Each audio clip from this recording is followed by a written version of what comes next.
Hello students. Hello students, स्वागत है आप सभी का आज के इस ऑनलाइन सेशन में। आज हम लोग जानने समझने का बेहतर प्रयास करेंगे बिहार बोर्ड की जो इंग्लिश की बुक है रेनबो पार्ट 2, उसके पोएट्री सेक्शन में एक कविता, एक पोएम अंकित है जिसका नाम है एनिपिटा। ये पोएम नंबर 5 है।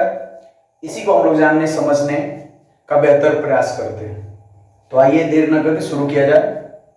एनिपिटा, जैसा कि आप लोग देख पा रहे हैं, एनिपिटा एनिपिटा एनिपिटा, इसका मतलब होता है एक स्मृति लेख। एक स्मृति लेख यानी याद में लिखा गया लेख, किसी की याद में लिखा गया लेख, किसी की मेमोरी में लिखा गया लेख, इसे ही कहते हैं स्मृति लेख। आप लोग भी देखते होंगे अपने दैनिक जीवन में बहुत सारे स्मृति लेखों। उदाहरण के रूप में, जब कोई नया रोड बनता है तो जब वो रोड बन के तैयार हो जाता है तो उस रोड के बगल में यानी पत्थर पे कुछ लिख दिया जाता है, जैसे कौन इस रोड को बनाया, निर्माण करता, कौन सी एजेंसी बनाई, कितना लागत लगा, कितना टाइम लगा, इत्यादि इत्यादि शिला पे लिख दिया जाता है। तो इस कविता को एक स्मृति लेख कहेंगे, तो उसे भी हम लोग एक स्मृति लेख ही कहेंगे।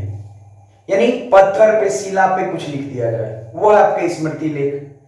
तो ऐसे ही किसी पार्टिकुलर धर्म में, किसी पार्टिकुलर रिलीजन में जब कोई व्यक्ति मौत को प्राप्त करता है, यानी जब उसका देहांत होता है तो उसको दफनाया वगैरह जाता है, तो वहां पे भी कुछ शिला पे लिख दिया जाता है, तो उसी को कहेंगे स्मृति लेख। तो ये कविता लगभग ऐसी ही है।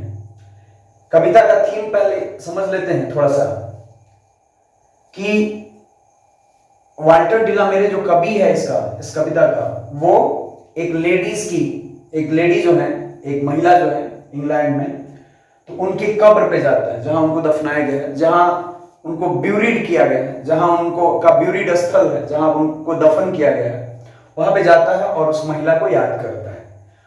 तो उस महिला की मेमोरी में, उस महिला की याद में ये कविता रची गई है। इस कविता को कंपोज किया गया है, इसीलिए नाम पड़ा है स्मृति लेख। याद में लिखा गया लेख, स्मृति में लिखा गया लेख, मेमोरी पर आधारित लेख। ठीक है, तो शुरू करते हैं। पहले हम लोग कविता को नहीं पढ़ रहे हैं, पहले आपके किताब में कवि का इंट्रोडक्शन है तो उसको हम लोग देखते हैं, उसके बाद हम कविता को जानने समझने का बेहतर प्रयास करेंगे। तो आइए देखते हैं। एनिपिटा के जो कवि हैं उनका नाम है वाल्टर डिलामेरे। एनिपिटा के जो कवि है एनिपिटा के, उनका नाम है वाल्टर डिलामेरे, जो कि इंग्लैंड के हैं। इनका जन्म इंग्लैंड में हुआ और इनको इंग्लिश लिटरेचर में, अंग्रेजी साहित्य में चिल्ड्रंस पोएट के नाम से जाना जाता है। ये बात आप स्मरण रखेंगे आप सभी। Children's poet means Walter de la Mare. Children's poet का पर्यायवाची है वाल्टर डिलामेरे, यानी इनको इसी उपनाम से जाना जाता है। इनको चिल्ड्रंस पोएट यानी बच्चों का कवि कहा जाता है। तो याद रखेंगे, स्मरण रखेंगे। कई बार बिहार बोर्ड के ऑब्जेक्टिव में यह प्रश्न आया है कि चिल्ड्रंस पोएट कौन है भाई, तो वो है वाल्टर डिलामेरे। ठीक है, तो वाल्टर डिलामेरे, जिसको बच्चों का कवि चिल्ड्रंस पोएट कहा जाता है, वाल्टर डिलामेरे, यही वो नाम है वाल्टर डिलामेरे। 1873 इनका जन्म 1873 में होता है और इनकी मौत 1856 में हो जाती है, सॉरी 1956 में हो जाती है। इनका जन्म 1873 में और मौत 1956 में हो जाती है। was born यानी पास्ट इंडेफिनिट टेंस का पैसिव वॉइस आ गया यहाँ पे। was born जन्म लिए थे इन द विलेज ऑफ चैल्ट्रॉन, चैल्ट्रॉन के गांव में, चैल्ट्रॉन के गांव में, इन केंट यानी चैल्ट्रॉन के केंट में, चैल्ट्रॉन के गांव में, केंट में जन्म लिए थे। कहां पे? इंग्लैंड में। यानी वाल्टर डिलामेरे का जन्म इंग्लैंड में चैल्ट्रॉन के केंट में हुआ था। चैल्ट्रॉन के केंट नामक गांव में इनका जन्म हुआ था। तो यहां तक ठीक है। अब आगे, ही लॉस्ट, ही माने हुआ लूज, लॉस्ट, लॉस्ट, लूज माने होता है खोना, और ये V2 है वर्ब का दूसरा रूप, लूज लॉस्ट लॉस्ट यानी वह खो दिए, पास्ट इंडिफिनिट यहां पे भी है। ही लॉस्ट उन्होंने खोया, उन्होंने खोया। हिज फादर, हिज माने क्या होगा यहां पे, ही का ये प्रोनाउन चल रहा है, ही का हिज होगा। उन्होंने अपने पिता को खोया, ठीक है, उन्होंने अपने पिता को खोया। He lost his father, he lost his father, उन्होंने अपने पिता को खोया। ही लॉस्ट हिज फादर, उन्होंने अपने पिता को खोया।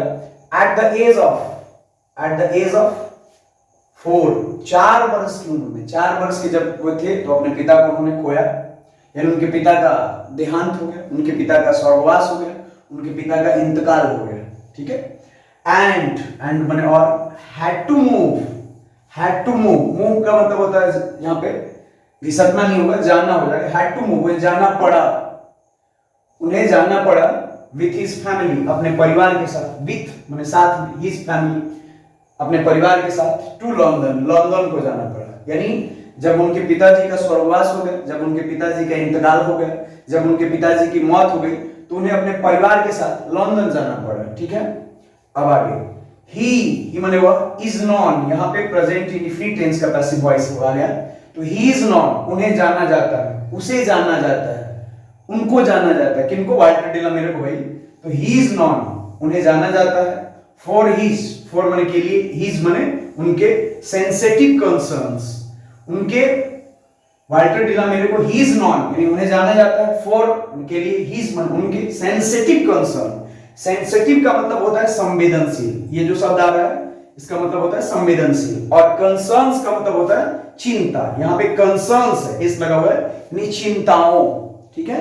यानी उन्हें जाना जाता है, he is non for his sensitive concerns, उनको उनके संवेदनशील चिंताओं के लिए जाना जाता है, ठीक है।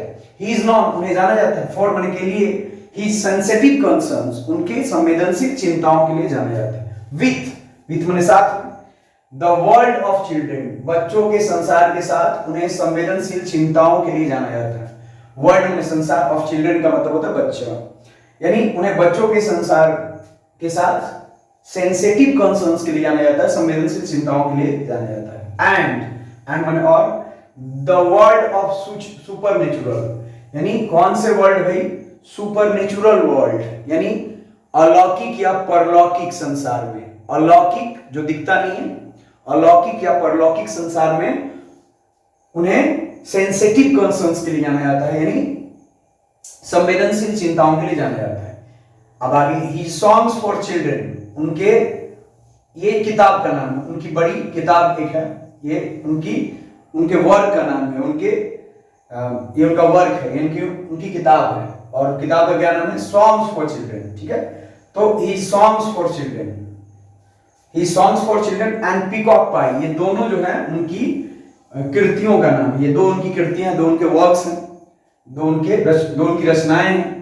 तो ही सॉन्ग्स फॉर चिल्ड्रन, उनका जो ये किताब है songs for children and peacock pie, ये दो किताबें। डिपिक्ट का मतलब होता है चित्रित करना, ठीक है। डिपिक्ट का मतलब होता है चित्रित करना, तो चित्रित करती है दो किताबें, बताती हैं, ठीक है। वर्ल्ड ऑफ ड्रीम्स सपनों के संसार को बताती है, सपनों की दुनिया को बताती है, सपनों के संसार को, सपनों की दुनिया को बताती है, ठीक है। कौन सी किताब है भाई, तो ये दो किताबें, songs for children and peacock pie, ये दोनों किताबें उनके चित्रित करती हैं किसको, तो वर्ल्ड ऑफ ड्रीम्स यानी सपनों की दुनिया को वो चित्रित करती है, सपने की दुनिया को वो बताती है।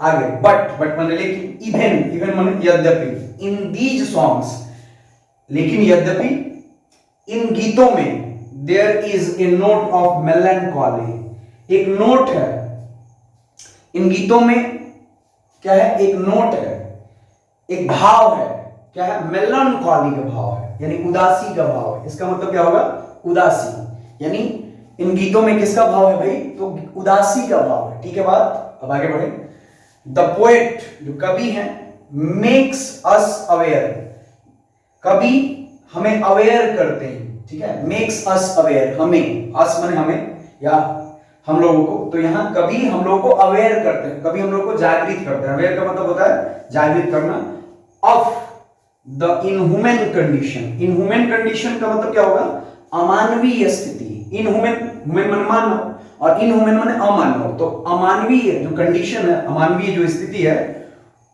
उससे हमें जागृत करते हैं ऑफ मॉडर्न लाइफ, यानी जो आधुनिक जीवन है, आधुनिक जीवन में जो अमानवीय स्थिति है उससे कभी हमें अवेयर करते हैं, उसको कभी हमें अवेयर करते हैं। यानी जो आधुनिक जीवन है उसमें इनह्यूमन कंडीशन है, अमानवीय स्थिति जिसको कहेंगे, तो उसमें कभी हमें जागृत करते हैं, अवेयर करते हैं। ठीक है बात। अब आगे ही माने वह सोज माने दिखाते हैं। हिज जीनियस, जीनियस का मतलब होता है तेजता, प्रवीणता, ठीक है, इंटेलिजेंट, ठीक है। तो कभी ही सोज वह दिखाते हैं, हिज जीनियस अपनी तेजता को दिखाते हैं, बाई माने के द्वारा, इविंचिंग, इविंचिंग का मतलब होता है दर्शाते हुए, दिखाते हुए, प्रकट करते हुए, ठीक है। फ्रेश इंटरेस्ट यानी ताजा अभिरुचि, फ्रेश इंटरेस्ट का मतलब क्या होगा, ताजा अभिरुचि, ठीक है। तो ताजा अभिरुचि दिखाते हैं अपनी इंटेलिजेंस के द्वारा, अपनी प्रवीणता के द्वारा, अपनी दक्षता के द्वारा। इन ओल्ड थीम्स यानी जो पुराने, ओल्ड का मतलब क्या होता है, पुराने, थीम्स का मतलब क्या होता है, विषय वस्तु। तो पुराने जो विषय वस्तु हैं उनमें फ्रेश इंटरेस्ट के माध्यम से अपनी तेजता को प्रदर्शित करते हैं, अपनी तेजता को जाहिर करते हैं, ठीक है। अब आगे क्वीन एलिजाबेथ, इंग्लैंड की महारानी है ये, क्वीन एलिजाबेथ द्वितीय, queen Elizabeth second, honoured, honoured माने सम्मानित की, ठीक है, ऑनर्ड सम्मानित की, हिम माने उन्हें, with the order of merit, यानी ऑर्डर ऑफ मेरिट के साथ, ऑर्डर ऑफ मेरिट के साथ उनको सम्मानित की, विथ माने साथ में, the order of merit, order of merit के साथ, इन 1953, 1953 में, 1953 में जो वाल्टर डे ला मेरे हैं उनको सम्मानित किया गया है, उनके ऑर्डर ऑफ मेरिट के लिए, ऑर्डर ऑफ मेरिट के साथ कौन सम्मानित किया, क्वीन एलिजाबेथ द्वितीय, जो इंग्लैंड की महारानी थी, क्वीन एलिजाबेथ द्वितीय, उन्होंने उनको सम्मानित करने का काम किया। तो इस प्रकार से ये कवि का इंट्रोडक्शन रहा, ये कवि के बारे में हम लोग जाने। अब हम लोग अगले पार्ट में कविता को बेहतर ढंग से जानने का प्रयास करेंगे। जो अगला पार्ट है उसमें हम लोग कविता को बेहतर ढंग से जानेंगे।